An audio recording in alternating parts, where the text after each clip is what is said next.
Welcome to my channel study with Physica academy. बच्चों, आज जो मैं स्टार्ट करने जा रहा हूँ वो है हमारा chapter number 3 motion in a straight line. अच्छा, ये चैप्टर जो है एनसीईआरटी बुक में हमारा चैप्टर 3 है 11th क्लास का। और दूसरी बात ये है, ये हमारे यूनिट 2 भी है, काइनेमेटिक्स जिसे हम कहते हैं। ठीक है ना, यूनिट का नाम है काइनेमेटिक्स, चैप्टर हमारा 3 जिसका नाम है motion in a straight line. ठीक है, अब एक चीज और इम्पोर्टेंट है कि इसमें काफी कुछ चीजें जो है वो हमारी 9th क्लास से रिलेटेड भी है। तो मैं क्या करूंगा कि पहले 9th क्लास के सारी चीजें एक्सप्लेन भी कर दूंगा साथ के साथ, और 11th क्लास का भी कर दूंगा। और मैं एक्सप्लेन करने के साथ साथ आपको ये भी बताऊंगा कि कौन सी चीज 11th में है और कहाँ तक 11th में पढ़ना है, और कौन सी चीज 9th वाले के लिए 9th वालों को पढ़ना है। ठीक है, तो क्योंकि दोनों एक जैसे चैप्टर है तो साथ में कवर हो जाएंगे तो ज्यादा बेटर है। ठीक है, अच्छा, तो इस चैप्टर को स्टार्ट करने के लिए इसमें सबसे पहले हमें एक वर्ड देखना पड़ेगा कि ये जो यूनिट है काइनेमेटिक्स, इस काइनेमेटिक्स का मतलब क्या है। ठीक है, तो हम लोग हेडिंग ये डालते हैं काइनेमेटिक्स।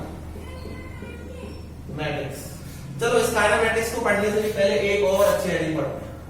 ठीक है, क्योंकि यहां से हमारा ये मैकेनिक्स का पार्ट भी स्टार्ट हो जाता है, तो है ना, तो हम लोग स्टार्ट पहले मैकेनिक्स को ही लेते हैं कि मैकेनिक्स क्या है। ठीक, मैकेनिक्स का मतलब होता है branch of physics that deals with the study of motion. ठीक है ना, the branch of physics that deals with the study of motion। Mechanics का मतलब ये होता है कि किसी भी that deals with the study of motion of an object। ठीक है, अच्छा, फिर इसके आगे जो है, जो हमने मैकेनिक्स के बारे में पढ़ लिया, मैकेनिक्स के बाद हम लोग अब जो है इसके लिए देखते हैं कि कितने टाइप में है मैकेनिक्स। तो इसके लिए सबसे पहला जो है वो है स्टैटिक। मैकेनिक्स को हम लोग 3 तरह से डिस्कस करते हैं, जिसमें सबसे पहला है हमारा स्टैटिक। स्टैटिक का मतलब क्या है? एनी मटीरियल ऑब्जेक्ट, ठीक है, any material object that remains at rest. ठीक है, एनी मटेरियल ऑब्जेक्ट या any material object that remains at rest not in a motion. B, दूसरा क्या है हमारे पास स्टैटिक के बाद है काइनेमेटिक्स। ठीक है, काइनेमेटिक्स, ये क्या है? काइनेमेटिक्स क्या होता है, जो हमारी यूनिट 2 भी है। ठीक है, काइनेमेटिक्स क्या है? The branch of physics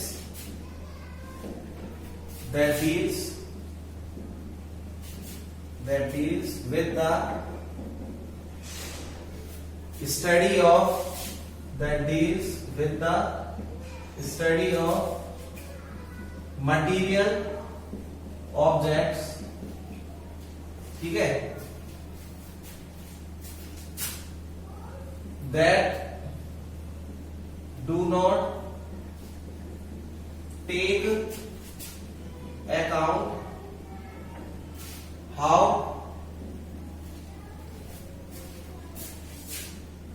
the factors that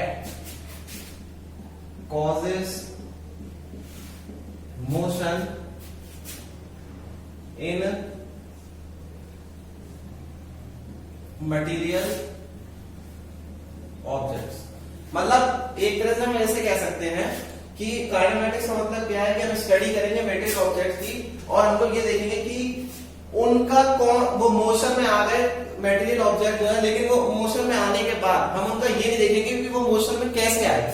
ठीक है ना, तो हम लोग ये that do not take account how the factor that causes the motion, ऐसे कौन से फैक्टर है जो कि हमारे किसी मेडिकल बॉडी को मोशन में ला रहे हैं, तो हम उनको अकाउंट में नहीं लेंगे। ठीक है ना, तो तीसरा क्या है? तीसरा है डायनामिक्स, ठीक है। Third is dynamics. डायनामिक्स में क्या है? इसमें हम लोग सारे मतलब फैक्टर्स को अकाउंट में लेंगे। टेक कंसिडरेशन, ठीक है, of all the factors that take consideration of all the factors that causes motion in material objects, ठीक है ना। इसमें ये फर्क है डायनामिक्स में। स्टूडेंट्स नाउ अब देखो आगे की बात, हमें ये कैसे पता चलेगा कि कोई बॉडी मोशन में है या रेस्ट में है, ठीक है। तो नेक्स्ट हेडिंग है ऑब्जेक्ट इन मोशन और रेस्ट, ठीक है ना। तो सबसे पहले हेडिंग हम लोग पढ़ते हैं मोशन। तो मोशन में हमें कैसे पता चलेगा कि कोई बॉडी मोशन में है, ठीक है ना। तो देखो इसकी डेफिनेशन क्या होगी? अ body is said to be in motion when its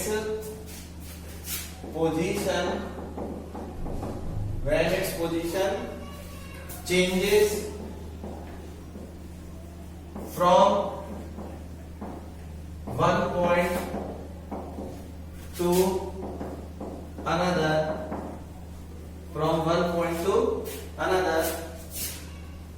with respect to time. कोई भी बॉडी जो है मोशन में हम लोग उसे कब मानेंगे, है ना, जब वो बॉडी क्या करे, अपनी पोजीशन को चेंज करे, है ना, एक पॉइंट से दूसरे पॉइंट तक, ठीक है। दूसरा क्या है? रेस्ट। रेस्ट का मतलब क्या है? रेस्ट का मतलब है बॉडी डू नॉट चेंज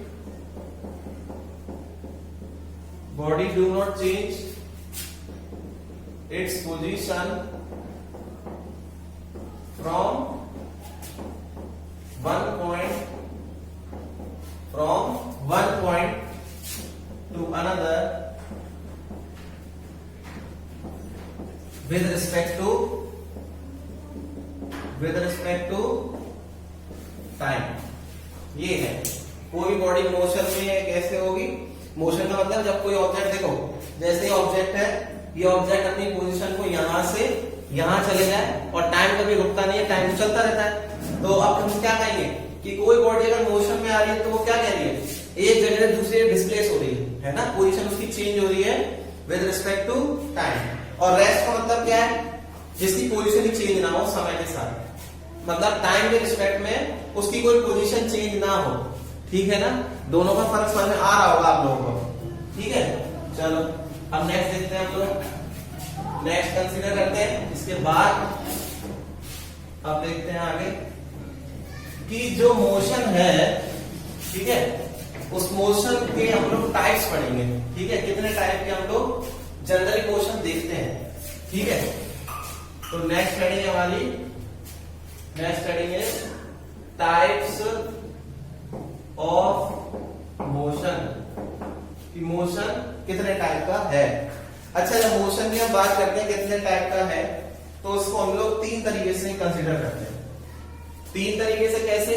देखो सबसे पहले अगर हम बात करें रेक्टिलिनियर और ट्रांसलेटरी, ठीक है, रेक्टिलिनियर और ट्रांसलेटरी। दूसरा क्या है? सर्कुलर और रोटेटरी, सर्कुलर और रोटेटरी। और थर्ड क्या है हमारा? ऑसिलेशन और वाइब्रेटरी, ठीक है, ये 3 तरीके से हम लोग मोशन को कंसीडर करेंगे, ठीक है ना। अब स्टूडेंट देखिए, जैसे हम लोग अगर बात करें यहां पर सबसे पहले रेक्टिलिनियर की बात कर लेते हैं, ठीक है। तो स्टूडेंट्स रेक्टिलिनियर का मतलब क्या होता है? लीनियर। देखो नाम में आंसर है, जब यहां लिखा है वर्ड लीनियर, लीनियर का मतलब है कोई भी बॉडी जो है उसका मोशन कहां हो रहा हो?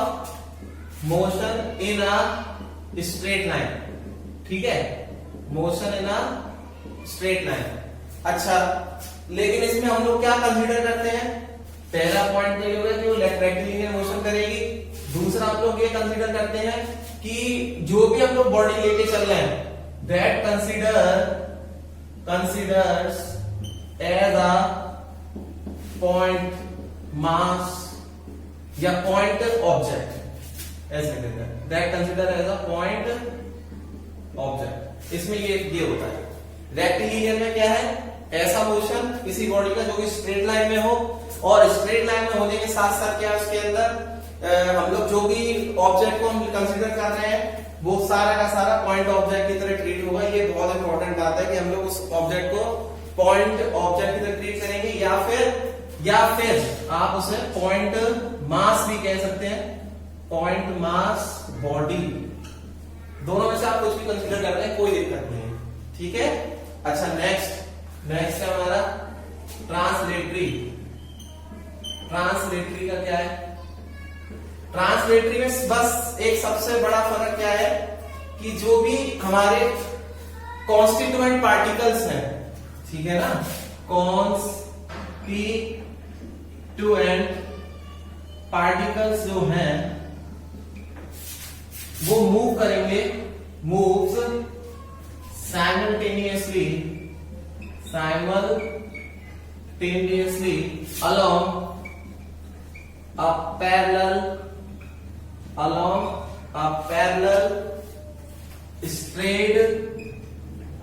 parallel straight line।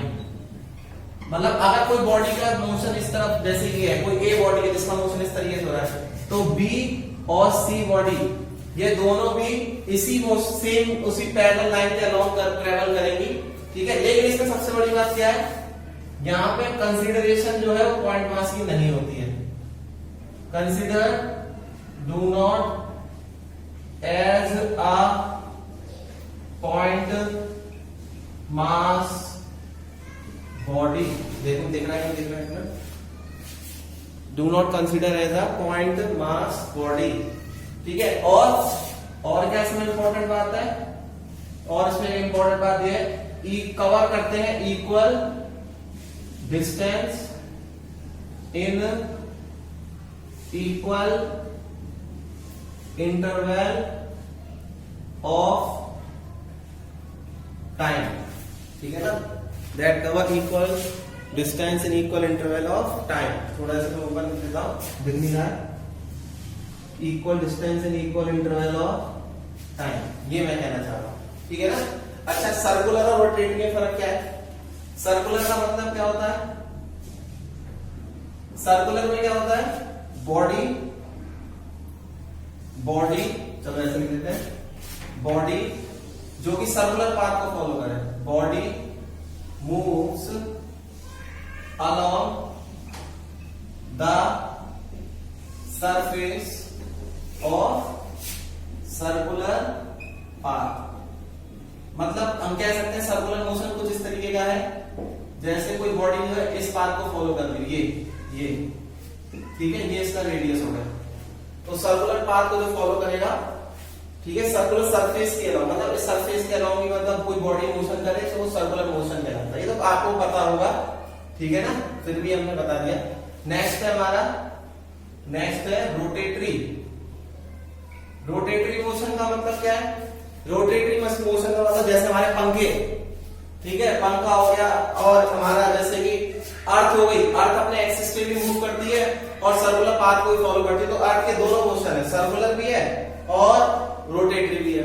तो रोटेटरी का मतलब है जो बॉडी अपने एक्सिस पे गोल गोल गोल गोल घूमे, ठीक है। तो हम कह सकते हैं body moves along its own axis. ठीक है, कोई भी बॉडी का motion around its own axis हो। ठीक है, अब यहां आ जाओ। इसमें अब क्या है, सबसे पहले हम लोग पढ़ेंगे ऑसिलेटरी मोशन। ऑसिलेटरी मोशन का मतलब क्या होता है, to and fro motion like this. ये to and fro about a mean position, to and fro about a mean position, to and fro about the mean position, ये होता है। अच्छा, अब इसके बाद वाइब्रेटरी। वाइब्रेटरी में क्या होता है, वाइब्रेटरी में इंपॉर्टेंट बात ये है, वाइब्रेटरी जो इसका पार्ट है, वाइब्रेटरी में ये कहेंगे कि जैसे जो एम्पलीट्यूड ले रही है बॉडी, ठीक है ना, अबाउट इन मीन पोजीशन, अगर वो एम्पलीट्यूड बहुत ज्यादा स्मॉल हो, if the amplitude of oscillatory motion, then we consider that, एक काम करते हैं, if the amplitude of the oscillatory motion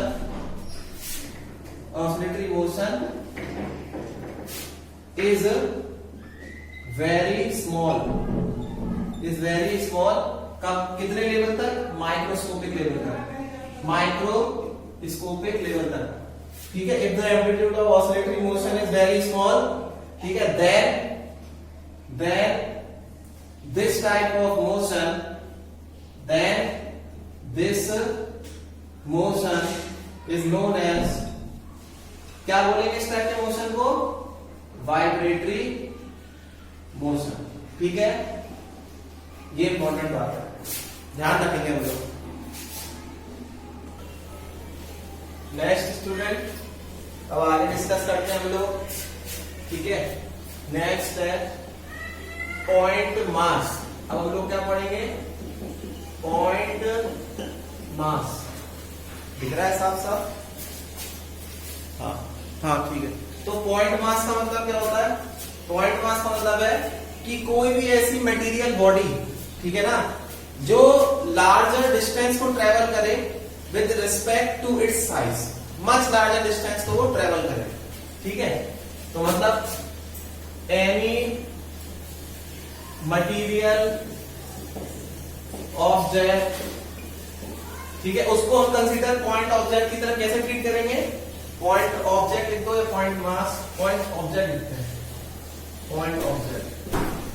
ठीक है, पॉइंट ऑब्जेक्ट, पॉइंट ऑब्जेक्ट। ठीक है, any material object that consider as a point,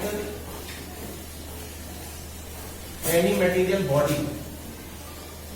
material body that consider as a point object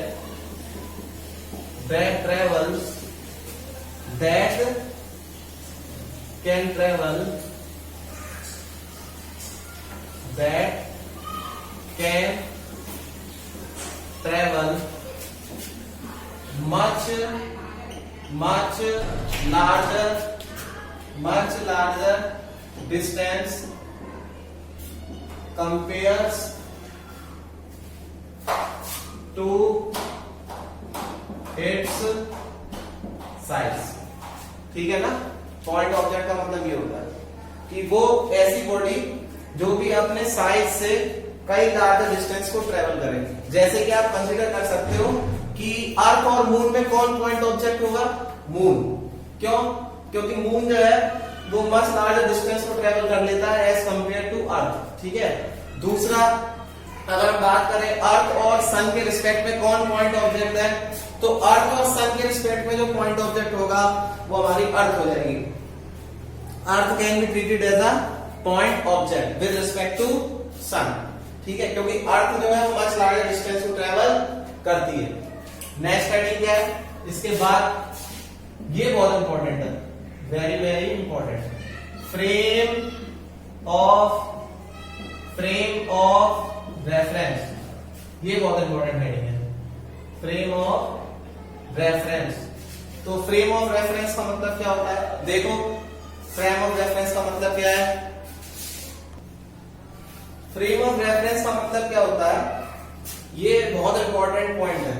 मतलब आपने क्या करा फ्रेम ऑफ रेफरेंस के लिए, जैसे कि आपने 3 एक्सेस बना लिए, एक्स, वाई और z, ठीक है ना? एक्स, वाई और z तीनों एक्सेस बना लिए, और आपने क्या करा, इस ओरिजिन को, this origin will known as the frame of reference. किसके लिए फ्रेम ऑफ रेफरेंस बनेगा? ये जो भी आपका मूविंग ऑब्जेक्ट होगा, और उस मूविंग ऑब्जेक्ट पे आप क्या पता लगा सकते हैं? उसकी पोजीशन, उसका मोमेंटम, उसकी वेलोसिटी, उसका स्पीड, उसका एक्सीलरेशन, आप सब पता लगा सकते हैं। फ्रेम ऑफ रेफरेंस का मतलब क्या होता है? This point O will treat as an observer. ये पॉइंट O जो होगा, ये हमारे को क्या कहलाएगा? This will treat as an observer. ये ऑब्जर्वर की तरह काम करेगा, जो ऑब्जर्व करेगा। क्या ऑब्जर्व करेगा? मैंने अभी दोबारा बताया था, अभी थोड़ी देर पहले बताया था, मैं दोबारा बता रहा हूं कि वो क्या करेगा, जो भी हमारा मूविंग ऑब्जेक्ट होगा, उस मूविंग ऑब्जेक्ट की वेलोसिटी, एक्सीलरेशन, ये सब पता लगा लेगा, ठीक है ना? तो लिखते हैं, क्या इसकी डेफिनेशन होगी? Frame of reference is considered as a consider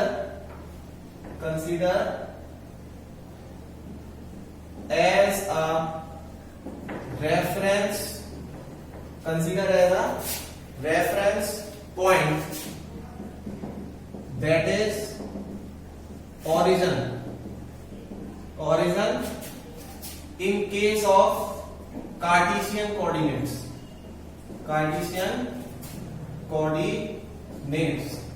बेटा यहाँ पे 3 तरह के, मतलब हमारे जो है स्फेरिकल कोऑर्डिनेट भी होते हैं, कार्टेशियन कोऑर्डिनेट भी होते हैं। कार्टेशियन कोऑर्डिनेट का मतलब होता है एक्स, वाई, जेड प्लेन, इसको कहते हैं कार्टेशियन कोऑर्डिनेट, ठीक है ना? तो और क्या कह रहा था मैं? Frame of reference is consider as a reference point that is origin को मतलब कंसीडर कर लेंगे, ठीक है?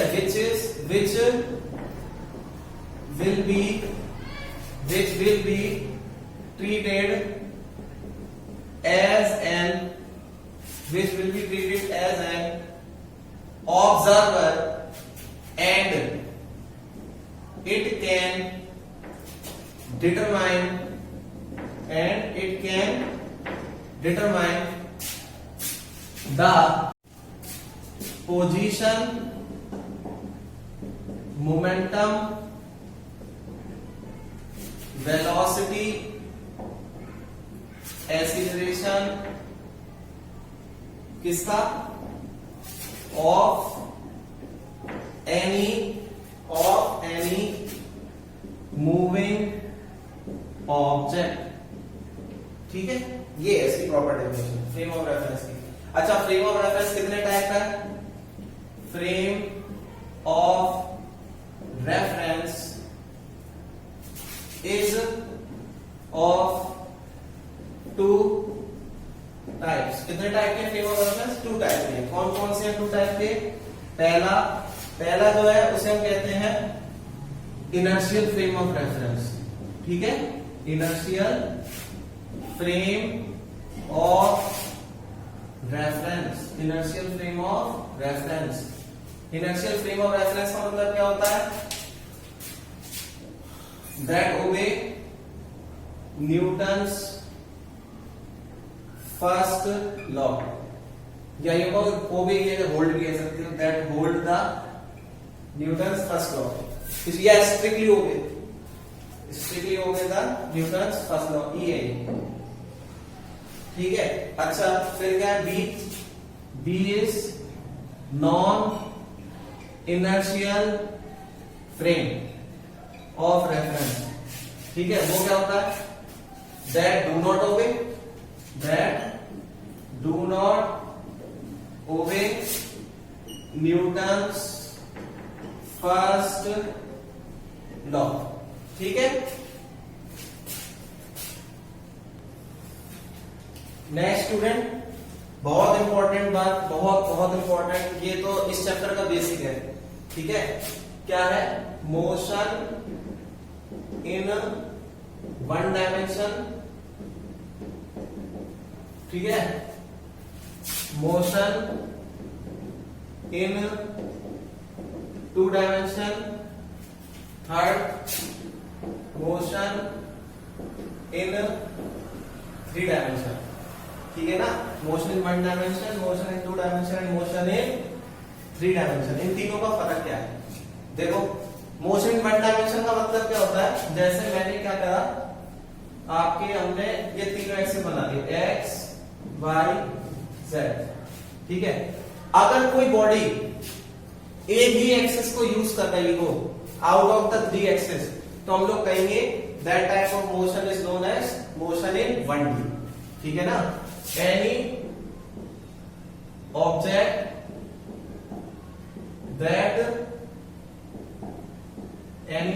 that take one out of three axes, ठीक है, for its motion,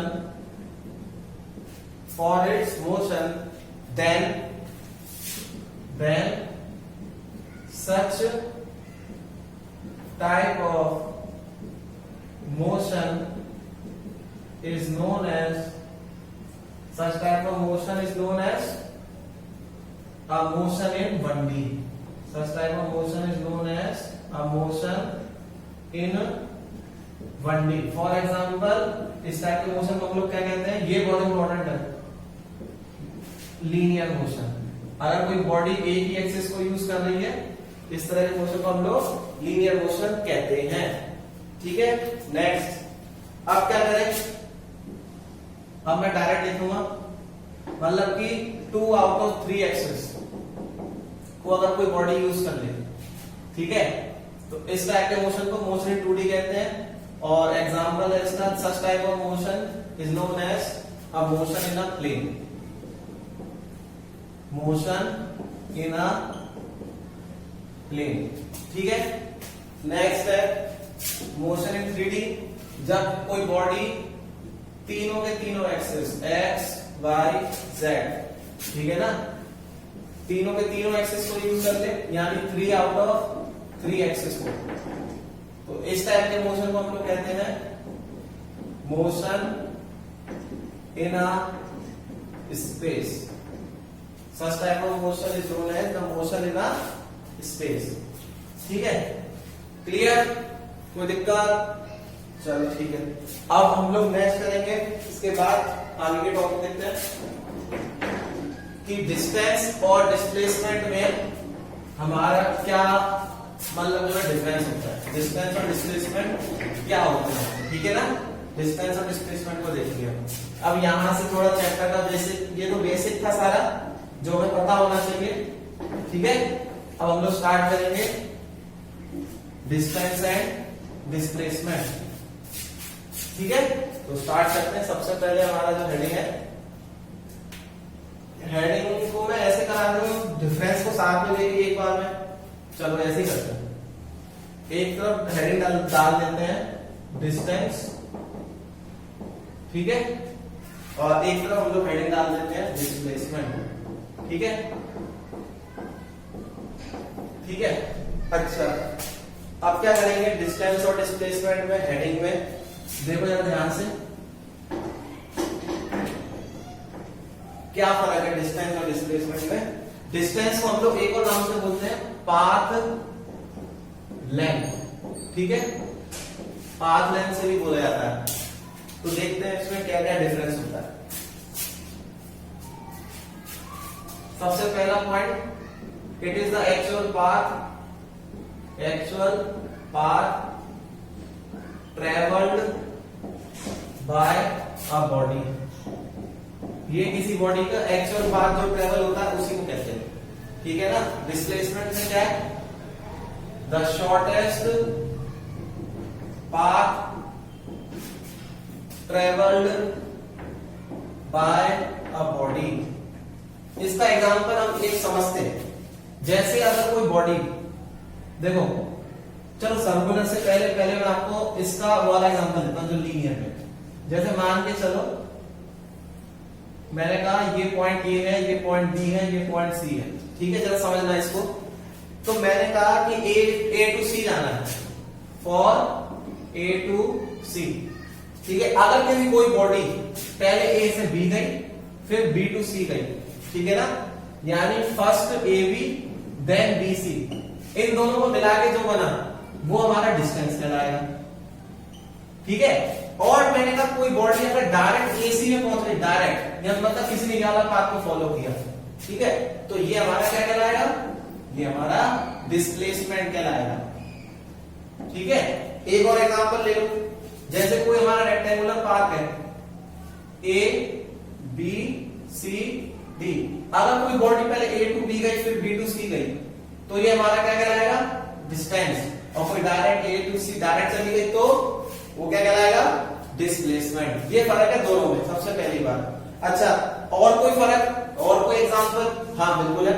जैसे मान के चलो अगर आपने कोई सर्कुलर पाथ को बनाया, ये सर्कुलर पाथ को, ठीक है, अब मैंने कहा ये आपके जो है मैंने 4 क्वाड्रेंट्स बना दिए इस सर्कल में, जैसे मैंने नाम दिया ओ ए बी सी डी। अब मैंने कहा कि जरा ये बताओ इसकी डिस्टेंस कितनी ट्रेवल होगी, तो डिस्टेंस आप कैसे निकालोगे, जैसे मैंने कहा फर्स्ट क्वार्टर की बताओ यानी इस वाले क्वार्टर की बताओ, तो आप क्या करोगे, तो आप ये जो टोटल जो सर्कल है इसके रिस्पेक्ट में आप निकालोगे 2πr वाला फॉर्मूला लगा के, उससे निकलेगा, है ना।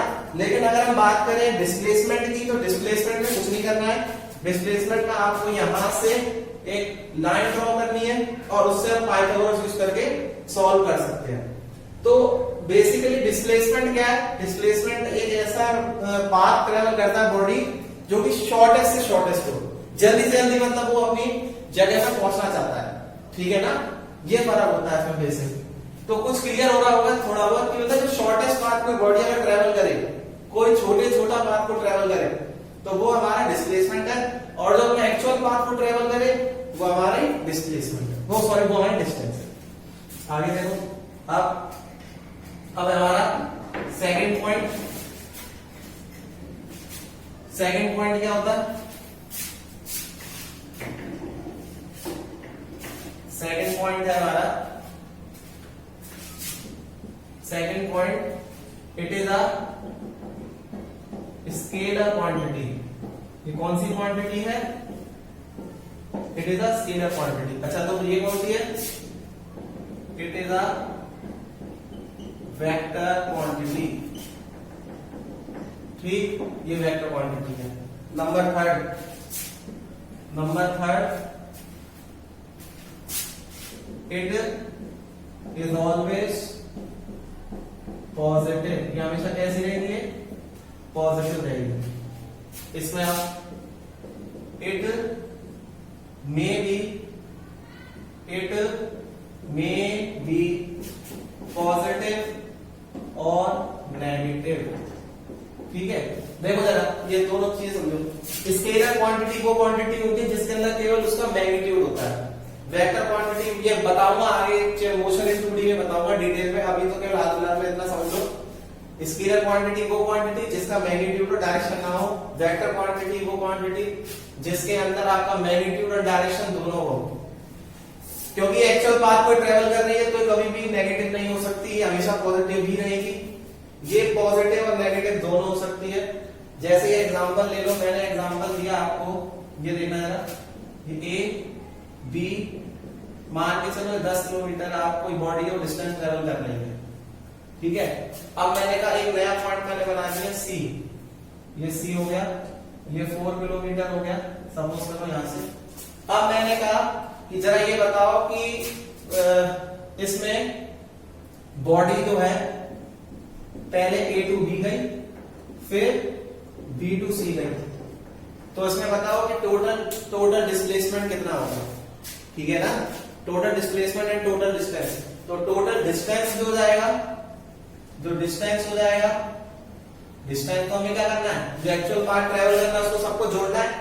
तो पहले वो ए से बी गया यानी 10 प्लस फिर बी टू सी गया, तो बी टू सी कितना है जोड़ दो इस सबको, कितना आ गया 14 हो गया ना, 10 + 4 कितना हो गया 24 किलोमीटर।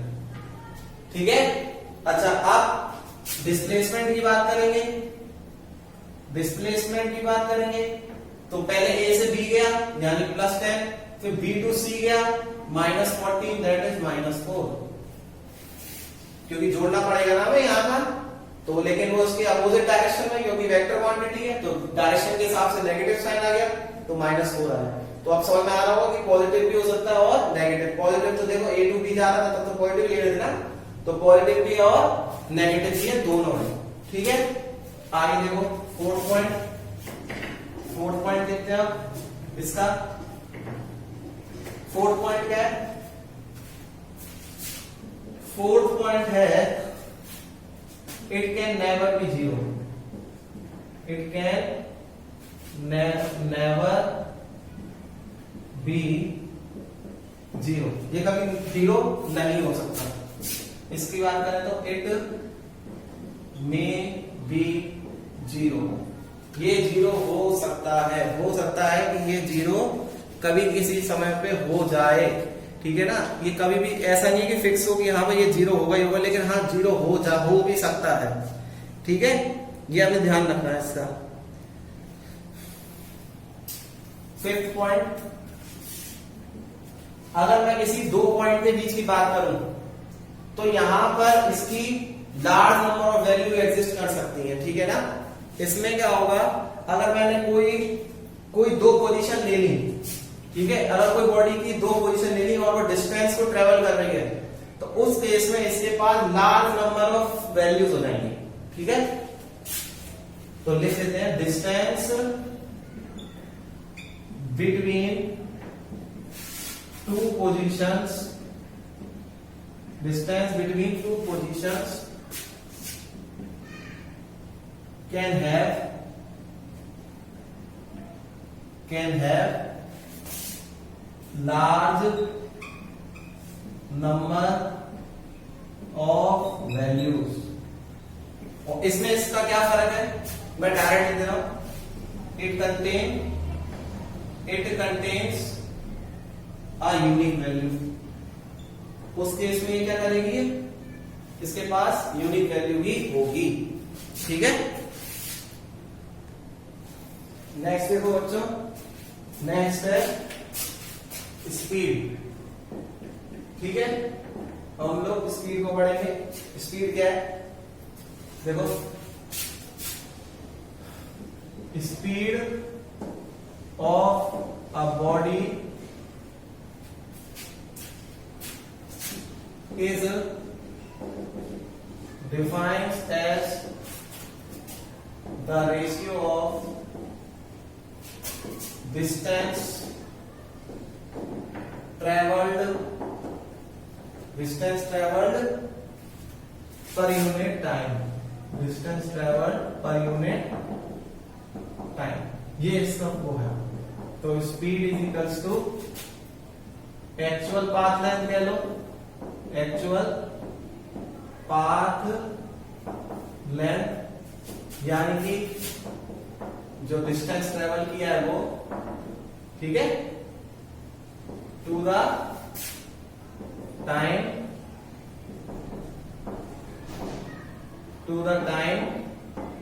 टेकन, मतलब जो भी बॉडी अपना एक्चुअल पाथ को ट्रेवल करेगी वो ही डिस्टेंस हो जाएगा, और वो डिस्टेंस पर यूनिट टाइम, ठीक है ना, वो हमारा क्या कहलाता है, स्पीड कहलाता है। तो ये कौन सी क्वांटिटी है, it is a scalar quantity, it is a scalar quantity. अच्छा, और क्या है इसमें इंपॉर्टेंट बात, ऐसा यूनिट क्या है इसकी, ऐसा यूनिट इज मीटर पर सेकेंड। अब नेक्स्ट है types of speed, types of speed. तो इसमें देखते हैं 4 टाइप्स की होती हैं। ठीक है, पहला है यूनिफॉर्म स्पीड, ठीक, दूसरा है B non uniform speed, non uniform speed, इस नॉन यूनिफॉर्म स्पीड को हम लोग एक और नाम से बोलते हैं वेरिएबल स्पीड। ठीक है, इसको वेरिएबल स्पीड भी बोलते हैं। सी है हमारा एवरेज स्पीड सी, और लास्ट है हमारा इंस्टेंटेनियस स्पीड। ठीक है, इंस्टेंटेनियस स्पीड। ध्यान रखेंगे हम लोग टाइप्स ऑफ स्पीड में कितने टाइप की है। ठीक है, तो सबसे पहले हम लिखेंगे, सबसे पहले यूनिफॉर्म स्पीड की बात करेंगे। ठीक है, कि ये यूनिफॉर्म स्पीड क्या होती है। ठीक है, यूनिफॉर्म स्पीड को देखेंगे। तो देखो यूनिफॉर्म स्पीड का मतलब क्या है, a body is said to be in a uniform speed when it travels equal distance in equal interval of time। कोई भी बॉडी यूनिफॉर्म स्पीड कब कहलाएगी, जब वो इक्वल डिस्टेंस ट्रेवल करेगी इन इक्वल इंटरवल ऑफ टाइम। अच्छा, फिर क्या पढ़ेंगे इसके बाद, इसका एक आप ऐसे समझ लो कि जैसे इसका एक एग्जांपल ये हो सकता है, मैं वो बना देता हूं, डाटा तैयार करते हैं हम लोग तो उसमें हमको क्लियर हो जाए। जैसे मान के चलो मैंने ऊपर लिखा यहाँ मैंने लिखा डिस्टेंस। ठीक है, और ये जो डिस्टेंस लिख रहा हूं थोड़ा बड़ा लिख देता हूं, थोड़ा बड़ा था। ठीक है, अब मैं अगर मैं डिस्टेंस की बात कर रहा हूं, डिस्टेंस है ये मेरा जो कि किलोमीटर में है, और नीचे है मेरा टाइम जो कि आवर्स में है। ठीक है, अब क्या होगा, डिस्टेंस जैसे मैंने कहा पहला 2 किलोमीटर किसी बॉडी डिस्टेंस ट्रेवल किया कितने, 1 घंटे में। फिर मैंने कहा 4 किलोमीटर का डिस्टेंस ट्रेवल किया 2 घंटे में। फिर मैंने कहा 6 किलोमीटर डिस्टेंस ट्रेवल किया कितने में, 3 घंटे में। तो आप क्या देख रहे हैं, हर बार ये टाइम यहां आएगा, डिस्टेंस यहां आएगा। ठीक है, क्योंकि कोई भी क्वांटिटी हम लेंगे इस चैप्टर के अंदर वो सब टाइम डिपेंडेंट क्वांटिटी है, और टाइम डिपेंडेंट जो भी क्वांटिटी होती है हम उसको हमेशा एक्स एक्सिस में कंसीडर करेंगे, क्योंकि टाइम हम कभी घटता नहीं है, टाइम हमेशा बढ़ेगा। ठीक है, तो टाइम को हम लोग एक्स एक्सिस में ही कंसीडर करेंगे। ठीक है, X axis, Y axis, origin. तो जो क्वांटिटी डिपेंडेंट होती है किसी दूसरी क्वांटिटी पर, तो वो हमेशा हम लोग उसको वाई एक्सिस में लेंगे। अब आप देख रहे होंगे कि ये हर बार वैल्यू कैसी है, 2 का डिफरेंस है, तो ये 2, 4, 6। देखो जरा ध्यान से, ये देखो 2, 4, 6 क्या है ये हमारा, यहाँ पे हम लोग जो बात कर रहे हैं डिस्टेंस की बात कर रहे हैं, किसमें है वो, किलोमीटर में। टाइम किसमें है वो हमारा, आवर्स में। और यहाँ पे 1, 2, 3। आप क्या देखेंगे, जब आप ग्राफ प्लॉट करेंगे डिस्टेंस वर्सेस टाइम का, तो वो हमेशा स्ट्रेट लाइन को शो करेगा, यानी इसके हर एक पॉइंट पे वैल्यू जो होगी वो कांस्टेंट वैल्यू होगी। तो डिस्टेंस टाइम ग्राफ या ये पोजीशन टाइम ग्राफ ये क्या कंसीडर कर रहा है, ये कंसीडर कर रहा है कि इस टाइम में जो इस समय जो बॉडी का मोशन है वो पूरा का पूरा यूनिफॉर्म मोशन है, जिसकी वजह से वो जो डिस्टेंस ट्रेवल कर रही है किलोमीटर पर आवर में, तो वो हमारी स्पीड है, और वो स्पीड कैसी है, वो यूनिफॉर्म है। तो यूनिफॉर्म स्पीड या यूनिफॉर्म मोशन का जो ग्राफ होता है वो ऑलवेज स्ट्रेट लाइन होता है, जिसके हर पॉइंट पे वैल्यू जो होती है वो कांस्टेंट होती है। ठीक है, ध्यान रखना है। आगे देखो, नेक्स्ट देखो, अब क्या करा मैंने, अब देखिए ध्यान से, अब हमने यहां लिख दिया, यहां पे लिख दिया वेरिएबल स्पीड, वेरिएबल या फिर नॉन यूनिफॉर्म स्पीड। ठीक है, अब इसमें क्या होगा, कोई भी बॉडी अगर वो नॉन यूनिफॉर्म में कब होगी, consider to be in a non uniform speed when it either, मतलब या तो अनइक्वल डिस्टेंस ट्रेवल कर ले in equal interval of time, या फिर इक्वल डिस्टेंस ट्रेवल कर ले अनइक्वल इंटरवल ऑफ टाइम। तो मैं एक को ही कर दे रहा हूं, कंसीडर यहां पे that when it travels unequal distance in equal interval of time. ठीक है, अब नेक्स्ट देखो उसके बाद, अब है नेक्स्ट देखो, अब हम लोग पढ़ेंगे आगे एवरेज स्पीड को। ठीक है, एवरेज स्पीड इसको पढ़ते हैं। It is defined as the ratio of